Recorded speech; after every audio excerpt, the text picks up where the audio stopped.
Assalamualaikum, selamat datang kembali di channel MA Tech. Nah, di depan kita ini sudah ada sebuah HP yang worth it banget, spesifikasinya itu paling mantap. Pilihan terbaik, harga HP di bawah sejuta. Ya, meskipun sejutanya itu kurang 1000 alias 999.000. Oke, di sini ada ZTE Blade V40 Vita. Harga awal keluarnya itu 2,2 jutaan, itu September 2022. Sekarang terjun bebas, nggak ada setengahnya, tinggal 999.000. Dan mungkin ini nasibnya akan kayak ZTE Blade A72 kemarin ya, yang harganya juga terjun bebas. Spesifikasinya paling mantap, harganya cuma 700 ribuan. Dan itu rame banget yang beli setelah dibahas. Oke, untuk tampilan boxnya seperti ini, sama kayak ZTE Blade A72. Di sini tuh terkesan polosan aja, simple banget, cuma warna biru kayak gini aja. Di bagian depan ada tulisan gede V40, tulisan kecil Vita ZTE. Di sini ada tulisan ZTE Blade V40 Vita. Kemudian di sini lagi ada beberapa poin selling seperti layarnya itu 6,745 inch HD+, kameranya beresolusi 48 megapiksel, fast charging 22,5 watt. Nggak akan kalian temui fast charging sekencang ini di harga di bawah sejuta. Rata-rata itu ya hampir semua 10 watt aja. Terus baterainya 5130 mAh. Untuk warna yang saya punya ini adalah green. Oke, lanjut kita buka. Nah, di dalamnya yang pertama di sini ada sebuah kotak, kita buka. Ada SIM ejector yang bentuknya itu unik kayak obat nyamuk bakar. Terus ada kitab-kitab seperti buku panduan dan juga kartu garansi. Terus dapat case. Nah, di sini tuh silikon case transparan. Lanjut ada si HP-nya. Oke, kita taruh dulu. Nah, untuk penataan kelengkapannya ini tuh rapi banget ya, ditaruh dalam beberapa kotak, nggak asal taruh aja. Kita buka, kira-kira di sini ada apa? Nah, ada kepala charger yang punya output maksimal di 10 volt 2,25 ampere alias 22,5 watt. Terus kotak yang satunya lagi di sini ada, ternyata kita dapat earphone ya, yang bentuknya itu kayak gini. Nah, ini tuh lumayan banget ya, karena di HP lain tuh jarang-jarang banget dapat seperti ini, dapat earphone. Dan terakhir ada kabel USB yang jelas ini tuh udah Type C, bukan micro USB lagi. Udah nggak zaman lagi sih micro USB. Dan kita lihat di HP-nya ZTE Blade V40 Vita. Sebenarnya poin lain ada yang mantep ya, yang nggak ditulis di poin sellingnya ini, seperti prosesor, yaitu Unique SoC Tiger T606. Kalau dulu sih di harga 2,2 jutaan mungkin biasa aja. Kalau sekarang cuma 999.000, itu udah yang paling oke, udah yang paling ngebut. Jadi untuk bahasa desainnya itu seperti ini. Back covernya ini tuh berbahan dari plastik, finishingnya bukan yang glossy. Jadi gak gampang meninggalkan bekas sidik jari bertekstur. Dan diberi motif seperti sinar cahaya yang berpusat dari kamera. Nah, kalau cuma dengan melihat, maksudnya itu nggak pegang secara langsung, mungkin kualitasnya ini ya sama seperti HP murah lainnya. Tapi di sini tuh jujur beda. Di sini tuh kerasa padat ya, maksudnya itu nggak kopong. Biasanya kan HP murah itu kopong. Dan juga untuk detail finishing, kalau kita pegang secara langsung itu memang kerasa rapi banget. Detail kecilnya itu kelihatan digarap dengan sangat bagus. Seperti juga tombol volume, kesannya ya sama kayak HP Samsung, itu kliki, nggak oblak. Beda dengan Traction Holdings, itu dipencet kerasa kurang kliki, agak lembek. Oke, kita cek dari sisi per sisi. Di samping kanan ditempati tombol power yang sekaligus juga menjadi sensor dari sidik jari. Di atasnya ada tombol pengatur volume. Di sisi atas ini tuh kosong aja. Di sisi kiri ada slot SIM. Coba kita lihat. Kira-kira bertipe hybrid apa triple slot? Nah, jadi di sini tuh punya tipe triple slot. Lanjut di sisi bawah ada lubang untuk speaker, port USB Type C, lubang untuk mikrofon, dan juga lubang jack audio 3,5 mm. Di bagian belakang ada tulisan ZTE Blade triple kamera LED flash. Di sini ada tulisan Super AI triple kamera. Kalian bisa lihat sendiri ya. Untuk coating kameranya di sini juga bagus, maksudnya itu nggak gampang jiplak bekas sidik jari. Nah, biasanya kan HP murah itu gampang banget meninggalkan bekas sidik jari. Lanjut di bagian depan, nah ternyata di layarnya ini dari bawaan nggak ada screen protector yang menempel ya, tapi nggak masalah. Itu langsung beli aja tempered glass supaya lebih aman. Toh model tempered glass zaman sekarang itu banyak kok yang sama. Nggak harus khusus dengan tipe HP-nya. Nah di sini ada kamera depan, lubang untuk earpiece dan sensor-sensor. Yuk lanjut kita nyalakan.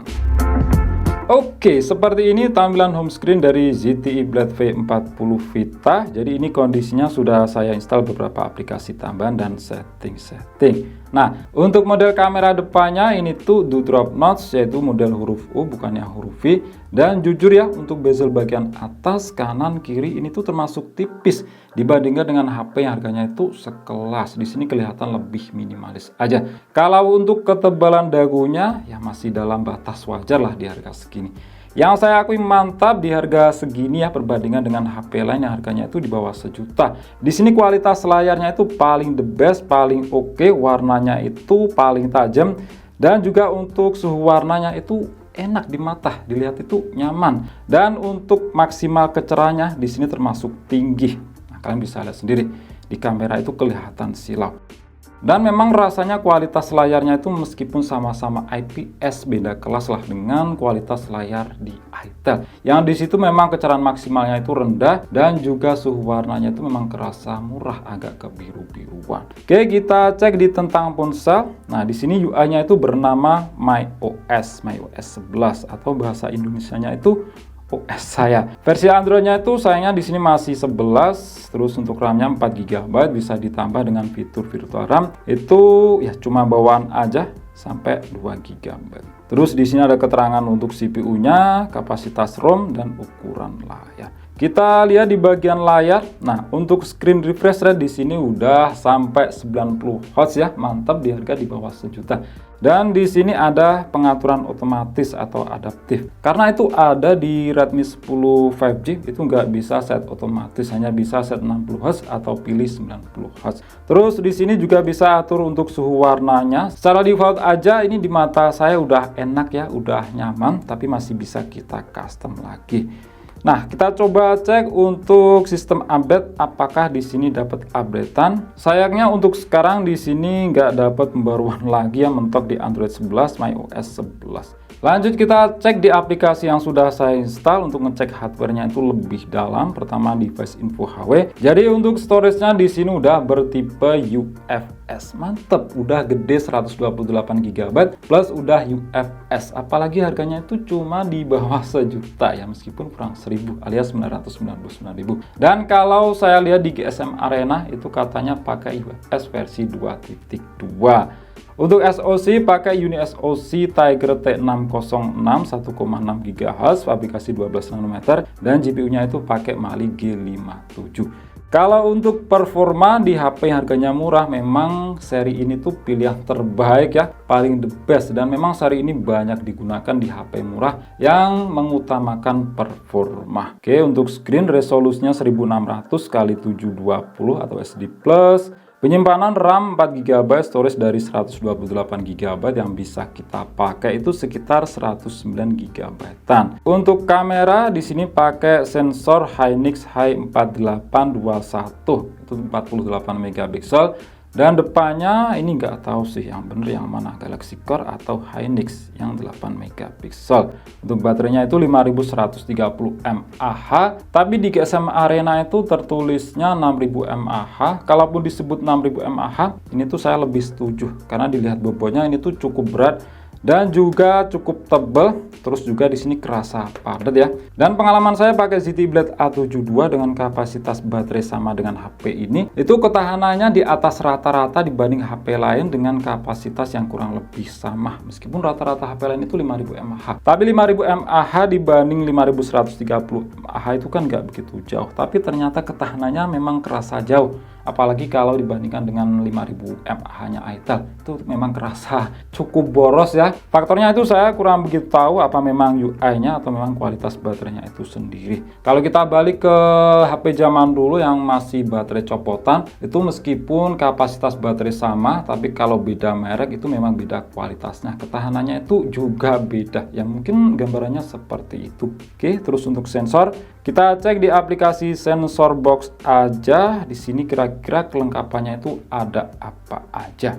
Nah, untuk kelengkapan sensor memang banyak yang absen, magnet gak ada, giroskop juga nggak ada, tapi untuk harga sekarang ini masih hal yang wajar. Tapi kalau untuk harga dulu yang 2,2 juta memang di sini satu kekurangan. Kemudian kita lihat untuk skor Antutu-nya, meskipun udah sering banget kita lihat skor Antutu dari UniSoC Tiger T606. Nah, di sini dapat skor ya standarnya UniSoC Tiger T606 itu dapat di 244 ribuan Antutu versi 10, CPU-nya itu 79 ribuan, dan GPU pakai Antutu 3D versi Lite itu 22 ribuan. Lainnya dapat segini. Dan di harga HP di bawah sejuta, skor segini udah termasuk yang paling kenceng ya. Dan jelas UniSoC Tiger T606 dipadukan dengan RAM 4GB, storage yang udah bertipe UFS 2.2 itu buat harian standar udah enak banget. Kalau buat ngegame ya masih ngangkat, ya setidaknya di harga di bawah sejuta udah yang paling enak lah. Tapi maksimalnya yang paling enak itu ya cuma Mobile Legends. Kalau untuk Genshin Impact, sekedar install sih bisa jalanin juga masih playable, tapi jelas nggak bakal enak. Apalagi keterbatasan RAM yang 4GB. Kalau Genshin Impact itu RAM minimal 6GB. Kemudian untuk storage test, nah seperti yang saya sebutkan tadi, UFS 2.2, di sini dapat di angka 24 ribuan, keterangan speed baca dan tulisnya itu segini. Terus untuk multi sentuh, nah, di sini mantap ya, sudah support hingga 10 titik sentuhan, bukan yang cuma 5 titik sentuhan aja. Terus kita lihat di bagian kamera, jadi kamera belakangnya ini ada 3, tapi anggap aja itu cuma satu yang beresolusi tinggi di harga di bawah sejuta, yaitu 48 megapiksel. Terus yang dua ini masing-masing beresolusi 2 megapiksel lensa makro dan depth. Nah, lensa kameranya itu termasuk gede ya, bulutannya kalian bisa lihat sendiri. Kelihatan bukan yang asal-asalan. Terus untuk kamera depan ini 8 megapiksel. Mode-modenya ada panorama, terus fokus ulang, tegak, otomatis. Untuk video bisa merekam hingga resolusi Full HD yang pasti 30 fps. Dan di sini nggak ada yang namanya itu stabilisasi. Kalau untuk depan ya sama aja ya, di Full HD 30 fps. Terus menu lainnya ada seperti ini, burst, selang waktu dan lain-lain. Untuk mode Pro atau manual di sini ada shutter speed, coba kita lihat. Nah, mantap, di sini tuh bisa sampai 6 detik. Karena itu ada yang cuma setengah detik aja. Dan yang pasti ini fokus manual juga ada. Kita coba untuk fotonya sebentar. Kalau dilihat resolusinya memang gede ya, lensanya itu 48 megapiksel. Dan dilihat sekilas ini lumayan loh. Maksudnya itu dibandingkan dengan HP lain yang pakai prosesor sama UniSoC, karena memang kelemahannya itu di hasil kamera dan video. Itu nggak lebih bagus dibanding HP yang menggunakan MediaTek ataupun Snapdragon. Itu pengaruh ISP-nya. Tapi di sini ya termasuk lumayan sih. Oke. Terus untuk kamera depan, nah di kondisi seperti ini lumayan ya, maksudnya itu nggak yang jelek banget. Terus kita coba ya untuk kualitas speakernya. Di sini satu speaker aja ya, nggak bisa berharap lebih lah di harga segini.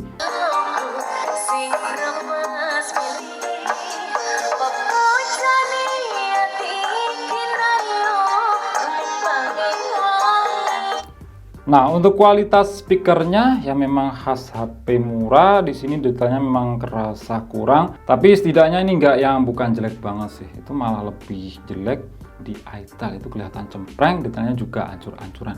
Di sini ya lumayan lah untuk harga HP di bawah sejuta. Oke, mungkin itu aja sih ya untuk video kali ini, sesuai judul, unboxing dan juga sedikit coba-coba dari ZTE Blade V40 Vita. HP yang sangat-sangat recommended untuk harga di bawah sejuta dengan beberapa kelebihan yang udah saya sebutin tadi.